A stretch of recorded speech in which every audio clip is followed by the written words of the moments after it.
किस्सा उन दिनों का है जब गोनू का नया नया विवाह हुआ था। पत्नी के लिए कुछ आभूषण बनवाने के लिए वे मिथिला नगरी गए हुए थे। जिस धर्मशाला में गोनू ठहरे हुए थे, उसी धर्मशाला में गोनू के साथ वाले कमरे में दो अन्य व्यक्ति भी ठहरे हुए थे। परिचय बढ़ाने की दृष्टि से गोनू ने उनसे पूछ लिया, भैया आप लोग कहाँ के रहने वाले हो और आपका धंधा क्या है?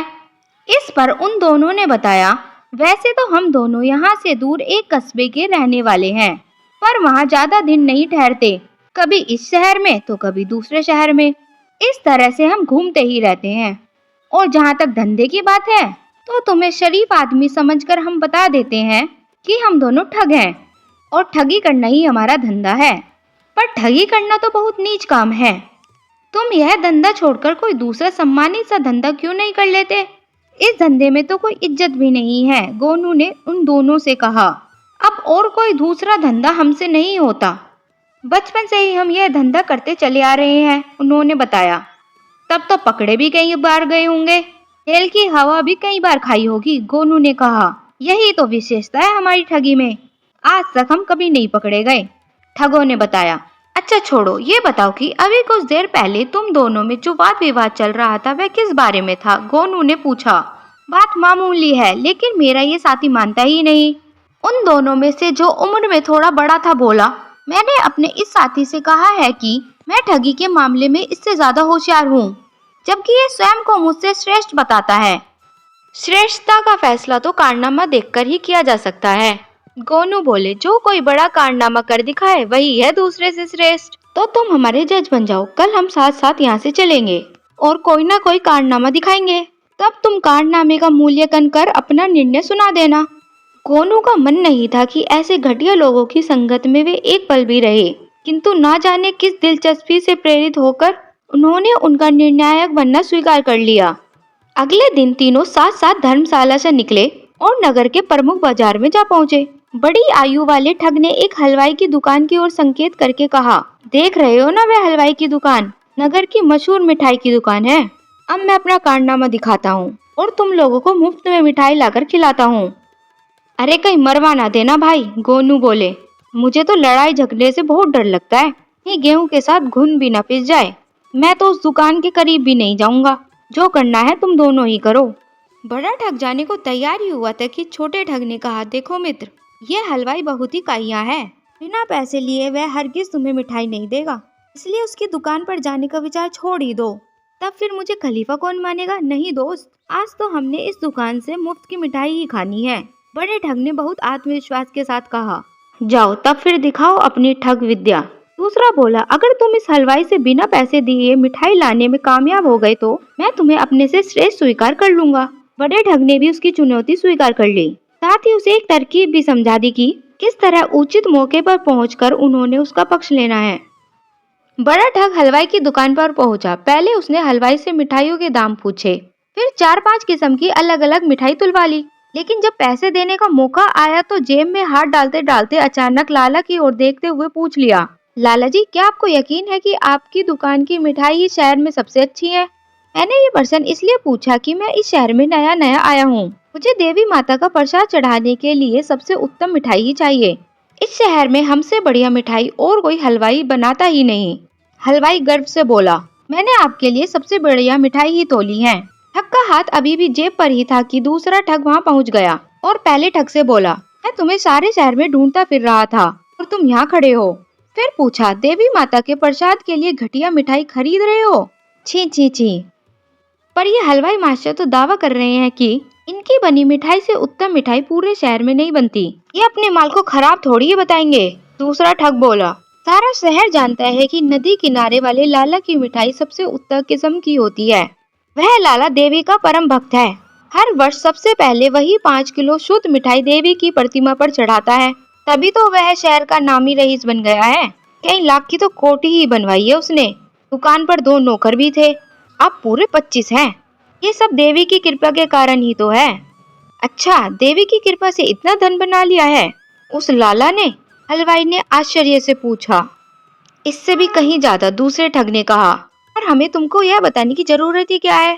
फिर पहले ठग का कंधा थपथपाकर कहा, चलो दोस्त, देवी के प्रसाद के लिए मिठाई वहीं से ही खरीदना। दूसरे ठग की बातें सुनकर हलवाई सोच में पड़ गया। उसने सोचा, अगर मैं भी देवी की प्रतिमा पर लाला से ज्यादा मिठाई चढ़ाऊंगा तो मेरी भी हालत उससे ज्यादा अच्छी हो सकती है। हलवाई को सोच में पड़ा देखकर पहला ठग बोला, हलवाई महाशय, मेरा दोस्त कुछ पुराने विचारों का है, इसकी बातों का बुरा मत मानना। तुम एक सेर मिठाई तोल दो। तभी गोनू भी वहां पहुंच गए। बोले, अरे तुम यहाँ खड़े हो, जल्दी चलो, देवी दर्शन का समय हो गया है। पहला ठग मुड़ने को था कि तभी हलवाई ने अनुरोध भरे स्वर में कहा, भैया तुम लोग बहुत सज्जन व्यक्ति जान पड़ते हो, मेरा भी एक काम कर दोगे ना? ये 5 सेर मिठाई मेरी तरफ से देवी माँ के प्रसाद के रूप में चढ़ा देना। इतना कहते हुए उसने पहले ठग द्वारा तुलवाई मिठाई ठग की ओर बढ़ा दी। नहीं नहीं भाई, प्रसाद का मामला है, पहले ठग ने हिचकिचाते स्वर में कहा। तुम देवी को प्रसाद चढ़ाना चाहते हो तो खुद ही लेकर जाओ, पुण्य तो तुम्हें मिलेगा, हम क्यों तुम्हारे लिए मेहनत करें? तभी गोनू बोल पड़े, अरे भाई, कभी कभी किसी का भला कर देना चाहिए। ये हलवाई महोदय व्यस्त आदमी है, दुकान छोड़कर जाएंगे, मंदिर की लाइन में लगेंगे, पता नहीं शाम तक नंबर आएगा भी कि नहीं, पूरी दिहाड़ी खत्म हो जाएगी इनकी तो। तुम जा तो हो रहे ही हो, इनका भी प्रसाद चढ़ा देना, हमारा कुछ घिस थोड़े जाएगा।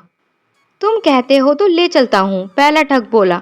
ठीक है लाला, लाओ, तुम्हारे नाम का प्रसाद भी चढ़ा दूंगा। इतना कहते हुए उसने हलवाई के हाथ से मिठाई का डिब्बा ले लिया।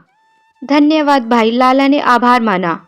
पहला ठग अपने लिए तोली मिठाई के पैसे चुकाने लगा, लेकिन हलवाई ने इनकार कर दिया। बोला, देवी के लिए प्रसाद ले जा रहे हो, इस मिठाई के पैसे मैं नहीं लूंगा। पर सेठ जी, मैं मुफ्ती कोई चीज नहीं लिया करता, पहले ठग ने प्रतिवाद किया। अरे भाई, तुम मेरे लिए इतना कष्ट उठाकर देवी के मंदिर तक जाओगे, तो क्या मैं इतना मतलबी हूँ कि तुम्हारे लिए इतना भी नहीं कर सकता? कुछ ना नुकर के बाद बात बन ही गई। तीनों ने मिठाई के डिब्बे उठाए और मन ही मन खुश होते हुए बजाय देवी के मंदिर जाने के जंगल की ओर चल पड़े। वहां उन्होंने मिठाई के 3 हिस्से किए। मिठाई का कुल वजन 8 सेर था और आदमी थे 3। 2.5 सेर मिठाई प्रत्येक के हिस्से में आई, फिर भी आधा सेर शेष रह गई। हाँ तो दोस्त, पहला ठग दूसरे से बोला, मैं ना कहता था कि मैं तुमसे ज्यादा श्रेष्ठ हूँ, देखा, खिला दी ना मुफ्त की मिठाई। अगर मैं साथ देने और मस्का लगाने के लिए वहां ना पहुंचता तो क्या ऐसा तुम्हारे लिए करना मुमकिन होता? दूसरे ठग ने अपनी अहमियत दर्शाई। श्रेष्ठ तो मैं हुआ ना?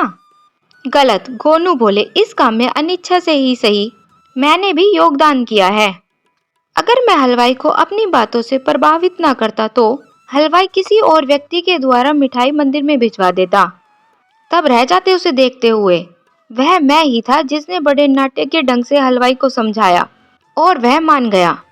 चलो छोड़ो, पहले ठग ने कहा, पेट भर गया, अब लंबी तान कर सो, सुबह उठेंगे तो इस बात पर फिर विचार कर लेंगे। इतना कहकर वह हरी घास में पसर गया। गोनू को भी नींद आ रही थी, अतः उन्होंने भी धर्मशाला जाने का विचार त्यागा और वहीं लेट गए। दूसरा ठग पहले ही लंबे पैर पसार कर सो गया था। सुबह दोनों ठग पहले जागे, गोनू अभी सोए पड़े थे। दोनों ठग आपस में बातचीत करने लगे। पहला ठग बोला, जानते हो रात में मैंने कैसा सपना देखा? मैंने देखा कि मुझे देवराज इंद्र ने अपने भोज पर बुलाया, बढ़िया बढ़िया व्यंजन खिलाए, अप्सराओं ने नृत्य प्रस्तुत कर मेरा मनोरंजन किया। वाह, कैसा सुंदर सपना था। ये तो कुछ भी नहीं है, दूसरा ठग बोला। रात सपने में तो सृष्टि के रचयिता चतुर्नारायण ब्रह्मा जी मुझे स्वयं लेने आए थे। वे मुझे अपने साथ ब्रह्मलोक ले गए, अपने साथ वाले आसन पर मुझे बैठाया। वहाँ इंद्र आदि दूसरे देवता भी थे, पर ब्रह्मा जी ने उन सबके आसनों से मुझे सबसे ऊंचे स्थान दिया। यह बताकर उसने पहले ठग से पूछा, क्यों, है ना मेरा सपना तुम्हारे सपने से बढ़िया? तभी गोनू ने करवट बदली। दरअसल वे जाग रहे थे और दोनों के बीच हो रहे वार्तालाप को आंख मूंद कर सुन रहे थे। दोनों ठगों ने उन्हें झंझोड़कर जगाया तो उन्होंने फिर से करवट बदल ली। बोले, अरे दोस्त, मुझे सोने दो, सारी रात एक राक्षस मुझे सताता रहा है, मैं सारी रात पलक तक न झपका सका। लेकिन राक्षस? दोनों ने आश्चर्य व्यक्त किया। क्या सचमुच तुमने राक्षस देखा? और नहीं तो क्या, गोनू बोले, मैंने सहायता के लिए तुम्हें जगाने की कोशिश भी की थी, किंतु तुम लोग तो घोड़े बेचकर सोए पड़े थे, हम सुनहरे ख्वाबों में तस्लीम थे इसलिए। खैर छोड़ो, तुम बताओ, राक्षस आया तो तुमने क्या किया?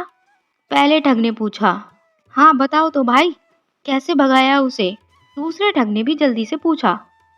राक्षस मेरे नजदीक आया और अपना वीर ताल मुंह खोलकर जीभ लपलपाते हुए बोला, आ नरमास। इतना कहकर उसने अपनी जीभ बाहर निकाली और मेरा शरीर सूंघने लगा। मेरी तो सिट्टी पिट्टी ही गुम हो गई, गले से आवाज ना निकली। फिर क्या हुआ? राक्षस ने मेरे शरीर को चाटा, फिर तत्काल बुरा सा मुंह बना लिया। बोला, उह इतना मीठा मांस। क्यों मानव, क्या रात में मिठाई खाई है? मैंने डरते डरते सहमति में गर्दन हिलाई।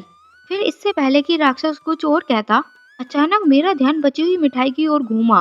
मैं समझ गया कि यह राक्षस मिठाई से नफरत करता है। अगर मैं बची हुई ये मिठाई भी खा लूं तो मेरा मांस और भी मीठा हो जाएगा। ये सोचकर मैंने तत्काल वह बची हुई मिठाई भी खा ली। राक्षस ने मुझे मिठाई खाते देखा तो उसने गिरना से मुंह बचकाया और मुझे छोड़कर वहां से चला गया। अब तुम ही बताओ, अगर मैं बची हुई मिठाई न खाता तो क्या राक्षस से मेरी जान बच पाती? गोनू की बात सुनकर दोनों ठग एक दूसरे का मुंह ताकने लगे। सारी बात उनको समझ आ गई तो वे खिलखिलाकर हंस पड़े। बोले, मान गए उस्ताद, हम तो तुम्हें एक सीधा साधा आदमी समझते थे, किंतु तुम तो हमारे भी गुरु निकले। खूब उल्लू बनाया हमें। राक्षस के बहाने बची हुई सारी मिठाई डकार गए। तो फिर पकड़ो कान और वादा करो कि अब से ना तो यह ठगी का काम करोगे और ना स्वयं को दूसरों से श्रेष्ठ समझोगे। मेहनत मजदूरी करके खाओगे और कभी किसी का बुरा नहीं सोचोगे, गोनू ने कहा। दोनों ठग ने वादा किया कि आज से ही वे दोनों इस धंधे को अलविदा कर देंगे और वैसे ही करेंगे जैसा गोनू ने बताया है। उसके बाद तीनों धर्मशाला लौट गए। गोनू जिस उद्देश्य के लिए शहर गए थे उन्होंने उस कार्य को किया और वापस अपने गांव की ओर लौट चल पड़े। दोनों ठगों से उनकी मुलाकात फिर कभी नहीं हुई।